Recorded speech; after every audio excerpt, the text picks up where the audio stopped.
Hey, good afternoon, everybody. My name is Mary Wallace, and I'm with Schuler Bauer Real Estate Services. And I'm coming to you from Jasper, Indiana, live right here in Snaps Restaurant. This is a great little restaurant, by the way. We haven't had any food yet, but I'm anxious to try. But joining me today is Victoria Haire. Hi. And Victoria has met me halfway. Mm-hmm. She's come from Evansville, and I came from New Albany. And so Victoria has been gracious enough to meet me halfway. So thank you for this opportunity. Thank you. I'm excited to be here. Awesome. So Victoria, I just said you traveled from Evansville. So tell us what you're doing in Evansville. All right. So I am wrapping up my final semester at University of Southern Indiana at Evansville. I'm a communication studies major with a minor in social work. So about 6 more weeks, almost 5. So we're almost there. Yeah, it was 6 weeks when I talked to you a week ago. Yeah. So we're not counting down or anything. Maybe a little. so it's 5 weeks to being officially done, not till Christmas break or anything like. December 8th, graduation day. Wow. We are ready. How exciting. Well, I first met Victoria when you were 6 years old. A long time ago. And it feels longer for me, quite frankly. And how old were you, Victoria, when they actually found out? Because I know you went through lots of tests. Yeah. And how old were you when you actually were diagnosed with muscular dystrophy? So I was diagnosed with muscular dystrophy when I was actually 5 years old. Okay. So right before I met you. However, in that process, we didn't know much about it. Didn't know what kind of muscular dystrophy. So it was an exploratory process, I guess. Okay. Yeah. And so educate me on, and I probably could have Googled this for today, but educate me. What exactly is muscular dystrophy? Okay, so muscular dystrophy, it's a very broad term for multiple different diseases, but in essence, so if you were to go work out, your muscles tear and they grow back stronger. In my case, or anybody with muscular dystrophy, their muscles tear and tear and tear, and they don't grow back stronger. So there's just so much damage that's happening to any of our muscles at any point in time. So in my case, I have limb girdle, so my arms and my legs are mostly affected. My neck and my core is also very, very weak. Wow. So when you say that, let's say you were in elementary school and you were in gym class and they told you had to run or they told you had to do a pull-up or a sit-up. Yeah.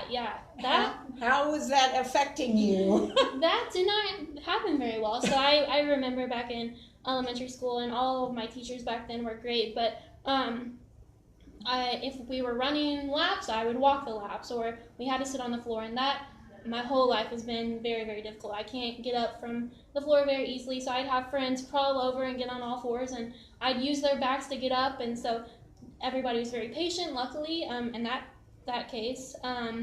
But yeah, so we modified. I am not the kind of person that likes to say I can't do something, so I will try. But with that said, I do have limitations, so we make do with what we can do, definitely. Right. So as those muscles tear and they don't go back and get stronger, do they get weaker once they tear, or does it basically stay the same? So with any kind of muscular dystrophy, the progression is different for all kinds. So I'm very, very fortunate to where my progression is very slow. Doctors told me I'd be in a wheelchair at age 13, and I'm 22, and I walked in the doors, walked up the steps here today. So I've progressed very slow. I can tell my heel cords get very tight. Okay. So that's kind of been an issue I've been battling my whole life.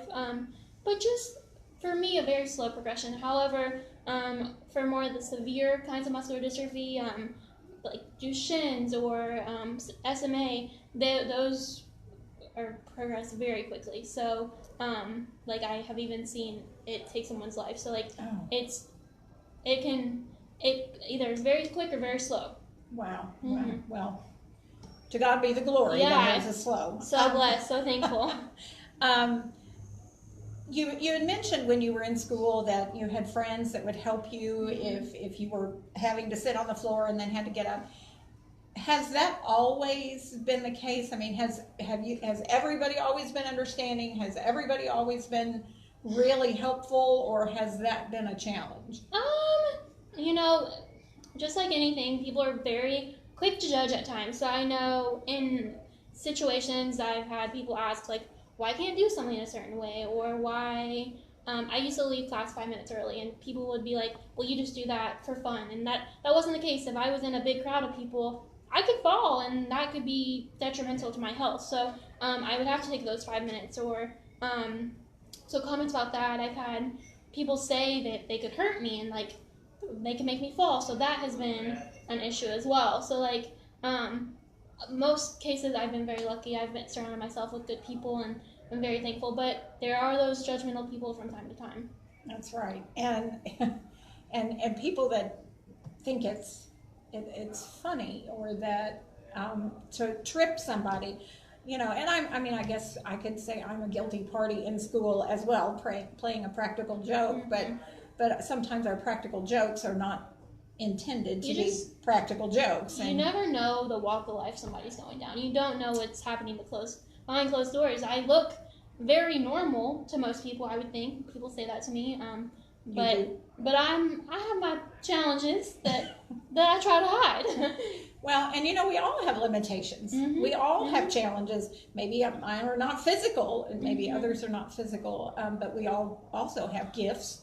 We all also have talents, of which you have a lot as well. I was telling Victoria just prior to us coming live that I have a grandson that has cerebral palsy, and we were trick-or-treating in a very large group of people, and he was 8, maybe, in a wheelchair, not a wheelchair, I'm sorry, he was in a stroller, and his younger brother was walking, and a comment was made about why he didn't get out of the stroller and let his younger brother ride.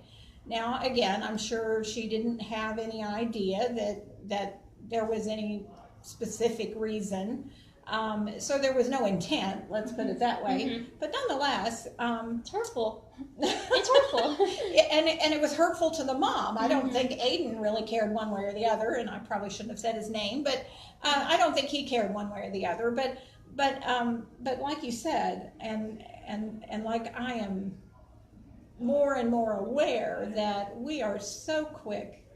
We are so quick to compartmentalize people.